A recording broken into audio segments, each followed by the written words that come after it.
9. Pokemon Go.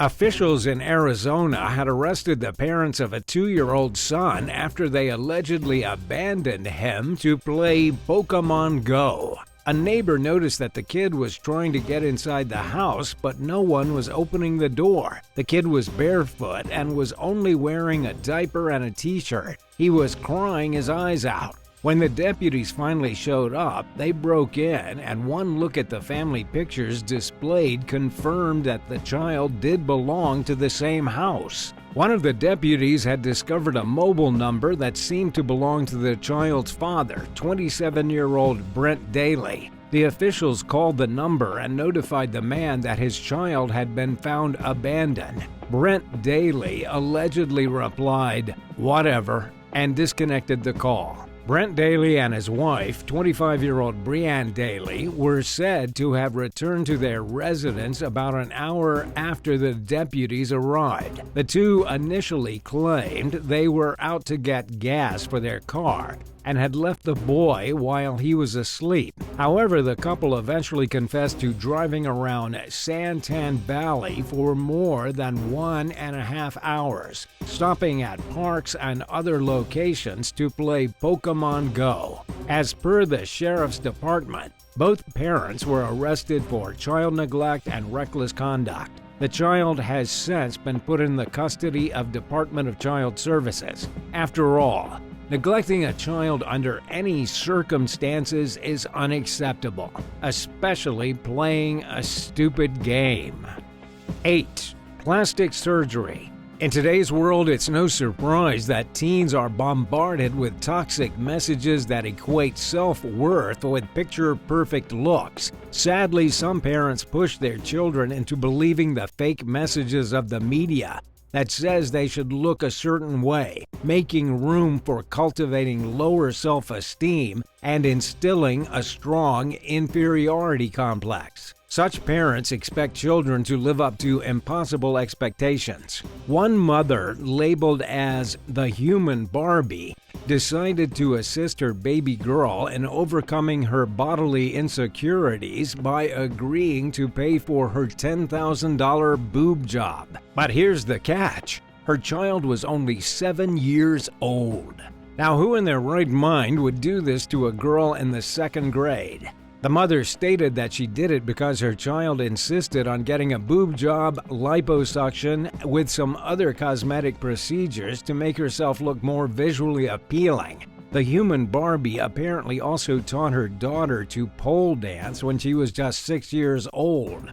The mother sees no problem with what she did. We want to know who the doctors were that carried out the surgery. Without a doubt, going under the knife at such a young age while your body is still growing can have dangerous outcomes. Whether this was a case of a parent who gives in too easily or a parent who is indirectly pushing her child into what they expect of them is debatable. Whatever the case may be, this got way out of hand. 7. Behind the wheel. It's never a good idea to drink and drive. If somebody is going out for a few drinks, it's advisable to have a sober driver. However, this doesn't mean your 9-year-old child should take the wheel. A drunken man in Detroit let his 9-year-old daughter drive the vehicle while he sat in the passenger seat. Surprisingly, she turned out to be a competent driver, and no one was injured. However, it still does not justify the fact that the drunk man let her drive in the first place. In light of how dangerous things could have turned out to be, let's not forget that this is also absolutely illegal. How did the girl's feet even reach the pedals? When the cops pulled them over, she innocently questioned them, saying, "Why did you stop me? I was driving good." While the video of a sweet little girl trying to talk sense into an officer might look cute, the father was duly arrested. 6. Walmart mom. Walmart has a reputation for attracting some unusual types of customers with their large inventory and low prices. People have often referred to the franchise as a ghetto grocery. A bizarre incident was caught on camera. In the footage, you can see passing customers stopping to witness a fight take place. A mother, 34-year-old Amber Stevenson, and 39-year-old Rebecca Mills were seen hurling verbal insults at each other until things got violently physical. Supposedly, it all started when Amber confronted Mills after hearing the woman call an employee a racial slur, but no employees or video evidence backed up her claims. To make matters worse, after the first few punches were thrown, Amber calls out to her 6-year-old son to help her beat up Mills, saying, "Punch her in her effing face." The video shows the boy helping his mother punch and kick Mills as she is pinned on the ground. It's no wonder things were getting out of hand. Eventually, security and police got involved, breaking the fight up. While Mills received no charges, Amber was held on a misdemeanor and neglect charge. Turns out kids shouldn't be used as sidekicks in Walmart shampoo aisle fights. Who knew? 5. Medieval parenting. Some kids are punished by having their phone taken away, or TV privileges revoked, or being forced to do chores they normally wouldn't do. But one father from Seattle had an entirely different approach. His 16-year-old daughter had asked if she could go out for the night. Instead of just saying no and making her go to her room, he put on medieval armor and told her to fight him.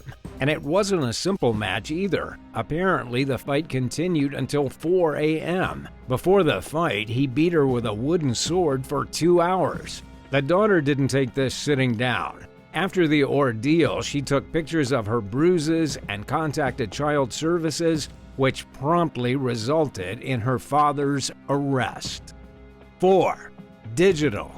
When word spread that a 3-month-old girl had died of starvation, news stories sprung up across the Pacific. Of course, the kid had parents, but the question is, where were they? It turns out that the parents did not even want to have a child in the first place, and the pregnancy was an accident. The parents didn't even have a job and couldn't cope with the aftermath of their actions, so they spent an entire day in an internet cafe playing computer games. The baby stayed at home all by herself, weeping and starving, but they didn't care, not a bit. If you thought this was ruthless, then wait till you hear what they did. They left their actual flesh and blood offspring to look after a child in a video game, a digital child. And the more time they invested in the digital kid, the less time they had for their actual one. This story has no redeeming qualities whatsoever. When the baby died alone and neglected, the parents attempted to avoid their troubles once more by choosing to flee the law. However, they were apprehended and accused of child abuse and neglect. As this unfortunate death was so closely associated with obsessive gaming, the case caused a nationwide uproar in South Korea. Today, gaming has taken a new form. In December 2010, a 19-year-old boy died after playing a video game for 12 hours straight. There was another incident where a 28-year-old man suffered a heart attack after playing an online game for over 50 hours. These are just a few examples. Studies show that over 2 million South Koreans are addicted to cyberspace. It is now regarded as a severe and lethal addiction. The government has issued a midnight curfew to block underage gamers for a minimum of 6 hours in an attempt to curb the unsettling trend. 3. Foster parents.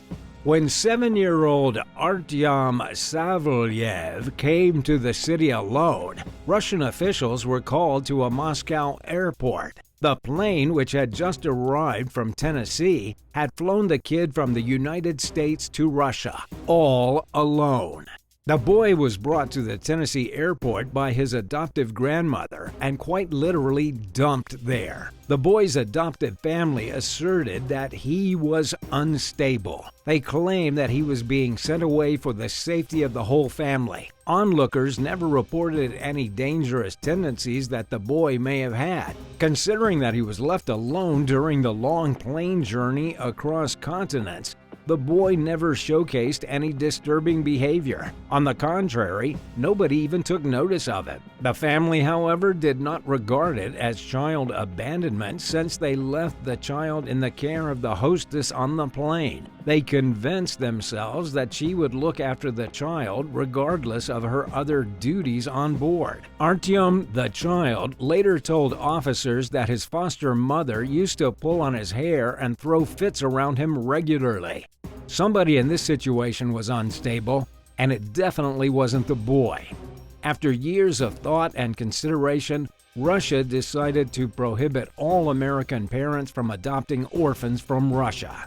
While foster parents may not have any legal obligations towards the child in their care, it doesn't take away the fact that they are the only family that child looks up to. If you think you cannot handle adoption, don't even consider it. 2. Hot car. It was a hot and humid day, soaring at 81 degrees in Nassau County, New York. A couple parked their Mercedes-Benz around 2:30 p.m. before heading out to a mall to pick up some groceries. What might have been just another normal day soon took a horrific turn. Everything seems to be going fine, except for the fact that the couple had forgotten their 12-month-old baby, locked up and all alone in the car for almost 1 whole hour.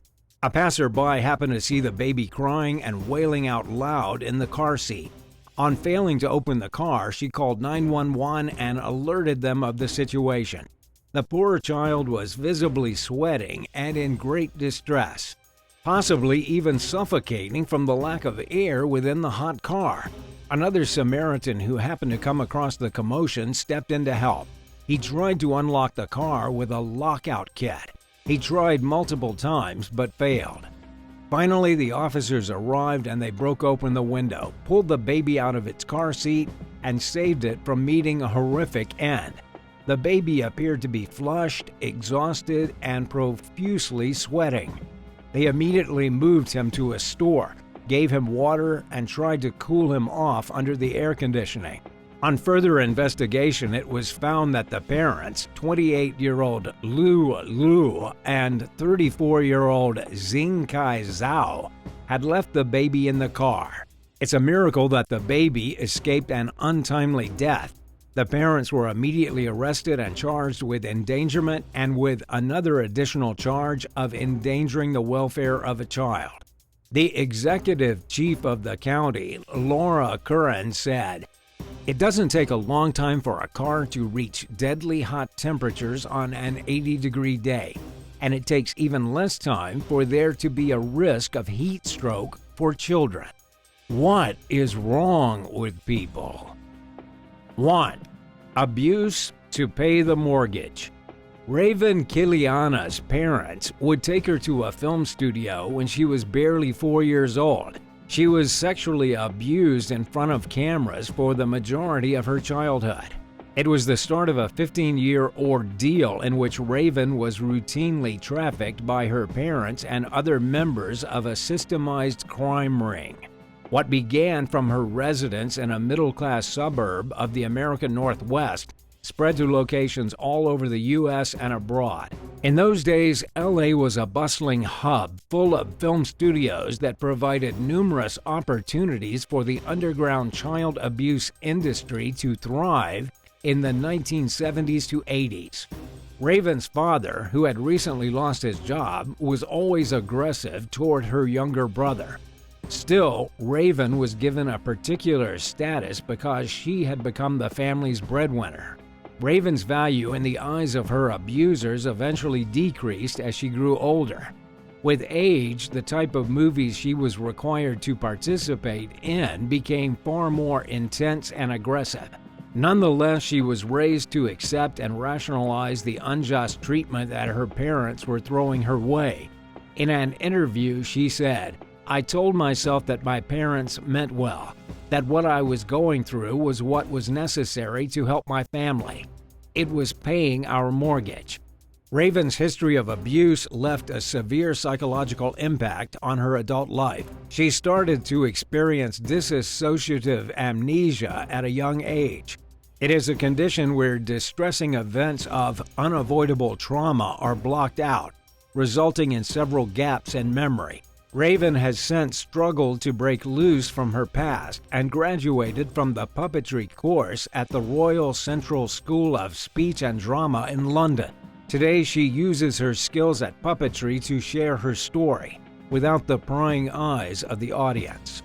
One of her plays, titled Hooray for Hollywood, an autobiography that showcases the effects of child abuse on the child's mental and physical health, was critically acclaimed in Poland, France, and the UK. It was also made into a film that is used for public education and as a guiding material for professionals working for social services, education, and law enforcement.